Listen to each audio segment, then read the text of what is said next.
Good afternoon, fellow punchers. Mickey D back with you on Friday afternoon, 3:30, just in the door.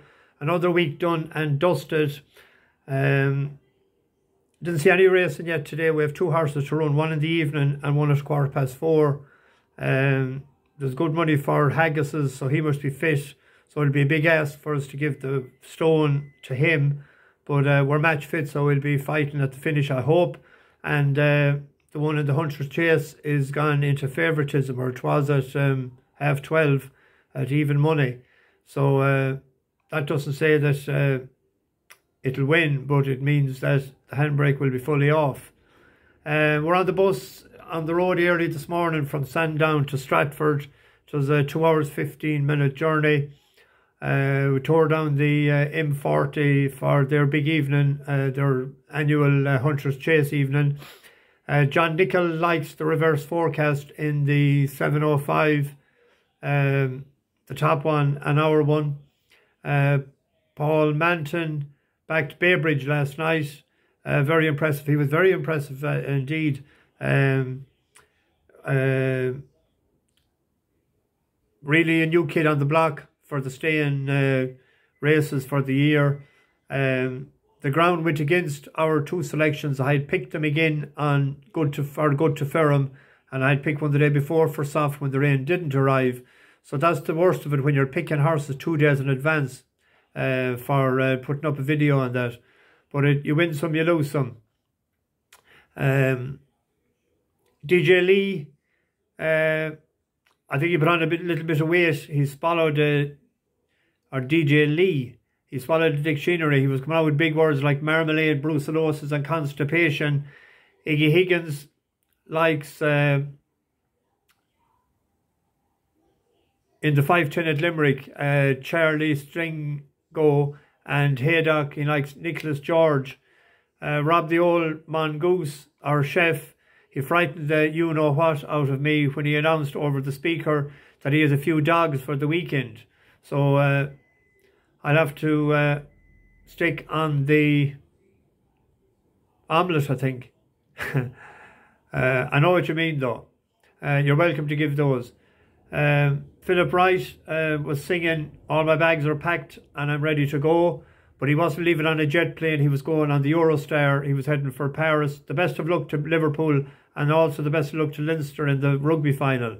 And we had to drop off Christina Davis in Specsavers, not for glasses, but for a hearing aid test. She couldn't hear me yesterday, so she may need help in the earplugs department. I think I have 4 for tomorrow. The 240 at Beverly, a horse that I tipped before, and I said I would wait again until he ran at 7 furlongs, Wobwobwob. It's a 4-year-old gelding out of Prince of Lear. It's rated 84. It's trained by Adrian Keatley, and he's doing okay. But Wobwobwob has won 3 times, of 62 in September 2020, of 73 in October 2020, and then of 80 last May in York on good to soft ground. His 2 runs this year has both been at 6 furlongs.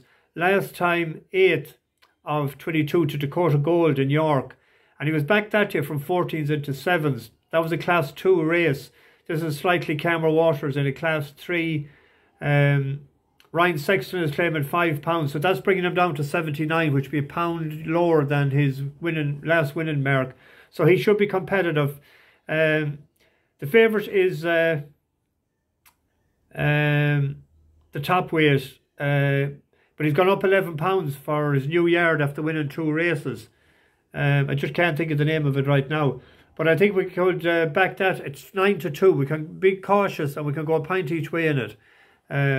That's Wobwobwob in the 240 at Beverly. In the 120 at Punchestown, Embittered for Joseph O'Brien. It's an 8-year-old out of fame and glory. It was last seen 7th in the Grand Annual in Cheltenham. And that was the day that the heavens opened and there was heavy ground, which would have been unsuitable to him. He won a Grade 3 chase in Punchestown last October on good ground, and he won a bumper over the track as well. So that was when he was first time in his first run for Joseph O'Brien. O'Brien is going okay on the both flat and national hunt. In his last The last 7 at National Hunt, he has had 2 winners and 2 places. And on the flat, he has 11 winners and 22 places out of 77 runners. Embittered is carrying 10 stone 12, so it's a nice racing weight. Battle Over Dying is carrying top weight. Brian Cooper is riding, so that's okay. And I think we can have a 2-point win on that. He's 100 to 30 with William Hill there earlier. That was at about, when I checked at 12:30, so I didn't check since I didn't have time. The other one then in the 145 at Haydock, it's the race that Dragon Symbol is in. And he disappointed sort of the last night, whether he bled or blew up or what, but he sort of stopped abruptly. And that was his first run for Roger Varian, this being the second run. So there's a horse there, Clarendon House for Robert Cowell, and he's 13 to 2. Ignore his last run because it was on soft ground in France. But before that, on his first run of the season, in 57 and change, which is a really fast time for 5 furlongs, he was a head or a short head second to that Russell, and he's getting £5 of a weight swing. So he's 13 to 2, and I think he could be worth a pint each way. He's rated 105, which is 7 pound inferior to Dragon Symbol, but it's equal second rating, top rating as well. He's a 4-year-old, and he can go. He can blaze at trails. So we'll take a chance on that.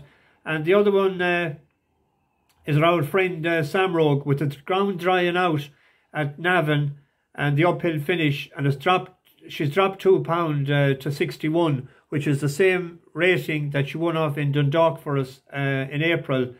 Drawn 10, the usual jockey Conor Hoban up. I think we can go a pint each way in that. It was 10s, so they're paying 5 places. Anyway, that's us. I'll be back tomorrow at some stage, I hope, and I might wear the Roscommon jersey. So as well wear it beforehand, for fear we mightn't be bringing home the Nestor Cup from Salt Hill on Sunday evening. Best of luck to everyone that's playing and participating in all their county, because that's your identity, wherever your county is from. So you got to shout for them. You can't shout for anybody else. So we'll be shouting for Roscommon on Sunday, and I'm sure everybody else will be shouting for their county. Mickey D, over and out. Bash the bookies.